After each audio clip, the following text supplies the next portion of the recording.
তো হ্যালো বন্ধুরা, আমি আকাশ। কেমন আছো তোমরা সবাই? আশা করি তোমরা সবাই ভালো আছো। তো তোমরা যারা ওয়েসিসের ফর্ম ফিল আপ করেছো, ঠিক আছে, তো তোমরা বুঝতে পারছো না তোমাদের কোন অ্যাকাউন্টে টাকা ঢুকবে। হয়তো তোমাদের একের বেশি অ্যাকাউন্ট আছে, কিন্তু তোমরা বুঝতে পারছো না যে তোমাদের কোন অ্যাকাউন্টে টাকা ঢুকবে। তো এটা আমি কেন বলছি, তো এমন নয় যে তুমি তোমার যে অ্যাকাউন্টটা দিয়েছো ওয়েসিস ফর্ম ফিল আপ করার সময় সেই অ্যাকাউন্টে টাকা ঢুকবে, কিন্তু এখন কিন্তু যে ওয়েসিসের টাকা ঢোকার সিস্টেম সেটা কিন্তু আলাদা হয়ে গেছে, ঠিক আছে।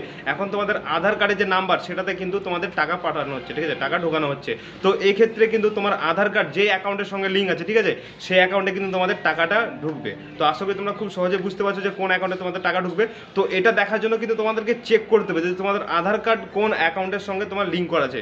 তো আজকের ভিডিওতে আমি তোমাদেরকে খুব সহজে দেখাবো, এটাই দেখাবো যে কোন তোমাদের আধার কার্ড কোন ব্যাংকের অ্যাকাউন্টের সঙ্গে লিঙ্ক আছে। তো ভিডিওটা ভালো লাগলে ভিডিওতে একটা লাইক করে দাও, আর চ্যানেল যদি নতুন হয়ে থাকো চ্যানেলটিকে অবশ্যই সাবস্ক্রাইব করে দাও, আর দেখতে থাকো সম্পূর্ণ ভিডিওটা। তাহলে তুমি খুব সহজেই কিন্তু বুঝতে পেরে যাবে তোমার আধার কার্ড কোন ব্যাংকের সঙ্গে লিঙ্ক আছে। তো চলো এবার ভিডিওতে।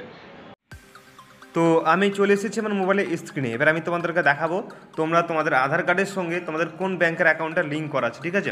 তো এটা চেক করার জন্য তোমাদেরকে প্রথমে তোমাদের ক্রোম ব্রাউজারটা ওপেন করে নিতে হবে, ঠিক আছে। তো আমি আমার ক্রোম ব্রাউজারটা এখানে ওপেন করে নেবো, ঠিক আছে। তো ওপেন করার পর তোমরা এখানে এই যে সার্চ বারে তোমরা শুধু লিখবে মাই আধার, ঠিক আছে। তো আমি এখানে লিখে দেবো মাই আধার।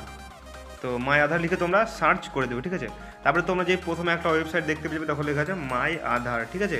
তোমাদেরকে সিম্পলি কিন্তু এখানে ক্লিক করতে হবে, ঠিক আছে। তো আমি এখানে ক্লিক করে দেবো।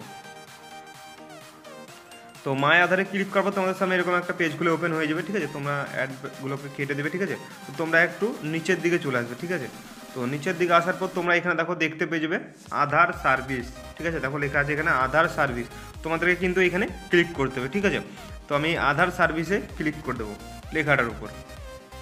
তো আধার সার্ভিসে ক্লিক করে দিয়েছি। তারপরে আবার তোমাদের সামনে ঠিক ওই রকমই একটা পেজগুলো ওপেন হয়ে যাবে। তোমরা আবারও একটু নিচের দিকে চলে আসবে, ঠিক আছে। তো নিচের দিকে আসার পর তোমরা একটু নিচে আসবে।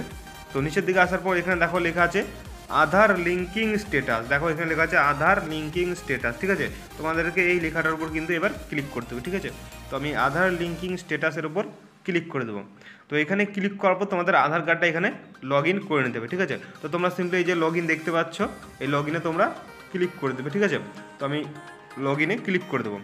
তো লগ ইনে ক্লিক করার পর তোমাদেরকে এখানে তোমাদের আধার কার্ডের নাম্বারটা কিন্তু এখানে দিয়ে দিতে হবে, আর এখানে এই ক্যাপচারটা কিন্তু ফিল করে দিতে হবে। তারপরে একটা ওটিপি আসবে, তারপরে ওটিপিটা দিয়ে দিতে হবে, ঠিক আছে। তো আমি এখানে দিয়ে দেবো আমার আধার কার্ড নাম্বার দিয়ে দেবো এখানে আমি।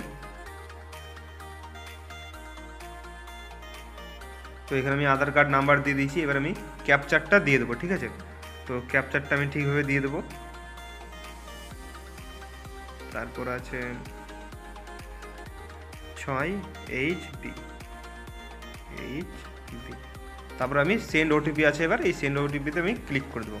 তো এবার আমার মোবাইলে একটা ওটিপি চলে আসবে, ঠিক আছে। তো ওটিপিটা দিয়ে আমাদেরকে কিন্তু এখানে লগ ইন করে নিতে হবে, ঠিক আছে। তো তোমরা দেখতে পাচ্ছ এখানে আমার ওটিপি চলে এসেছে, ঠিক আছে। তো ওটিপিটা আমি এখানে দিয়ে দেবো 29 43 22, ঠিক আছে। তো এখানে আমি ওটিপিটা দিয়ে দেবো 29 43 22। তো ওটিপিটা দেওয়ার পর এখানে আমরা এবার লগ ইনে ক্লিক করে দেবো। দেখতে পাচ্ছ এখানে লগ ইন আছে। তো আমরা এখানে এই যে লগ ইন, এখানে আমরা ক্লিক করে দেবো, ঠিক আছে। তো লগ ইনে আমি ক্লিক করে দেবো। তো লগ ইনে ক্লিক করলে কিন্তু আমি আমার আধার কার্ডে লগ ইন হয়ে যাবো, ঠিক আছে। তো আধার কার্ড লগ ইন হয়ে গেছে। তো এবার তোমরা কী করবে, আরও একটু নিচের দিকে চলে আসবে, ঠিক আছে। তো নিচের দিকে আসার পর তোমরা এখান থেকে দেখতে পেয়ে যাবে একটা, দেখো এখানে লেখা আছে ব্যাংক সেন্ডিং স্ট্যাটাস। দেখতে পাচ্ছ এখানে দেখো লেখা আছে। তোমাদেরকে সিম্পলি এইখানে কিন্তু ক্লিক করতে হবে, ঠিক আছে। তো আমি এখানে ক্লিক করে দেবো। তো এইখানে ক্লিক করলেই কিন্তু তোমাদের দেখিয়ে দেবে যে তোমাদের কোন ব্যাংকের অ্যাকাউন্টের সঙ্গে তোমাদের আধার কার্ড লিঙ্ক আছে, ঠিক আছে। এই দেখো আমার এই ব্যাংকের অ্যাকাউন্টের সঙ্গে কিন্তু আধার কার্ডটা লিঙ্ক আছে, বঙ্গীয় গ্রামীণ বিকাশ ব্যাংক, ঠিক আছে। আর তোমার আধার কার্ডটা অ্যাক্টিভ আছে কিনা সেটাও কিন্তু এখানে দেখিয়ে দেবে। দেখো অ্যাক্টিভ কিন্তু আছে, ঠিক আছে। তো এইভাবে কিন্তু তোমার যেই আধার কার্ডের সঙ্গে ব্যাঙ্ক অ্যাকাউন্টের লিঙ্ক, এটা কিন্তু তুমি এইভাবে কিন্তু দেখতে হবে, ঠিক আছে। তো আশা করি তোমরা খুব সহজেই বুঝতে পেরেছো তোমরা কীভাবে দেখবে আধার কার্ডের সঙ্গে তোমাদের কোন ব্যাঙ্কের অ্যাকাউন্টের লিঙ্ক আছে। তো ভিডিওটা ভালো লাগবে, ভিডিওতে একটা লাইক করে দাও, আর চ্যানেল যদি নতুন হতে থাকো চ্যানেলটিকে অবশ্যই সাবস্ক্রাইব করে দাও। চলো আজকে বাই, দেখা হচ্ছে পরের ভিডিওতে।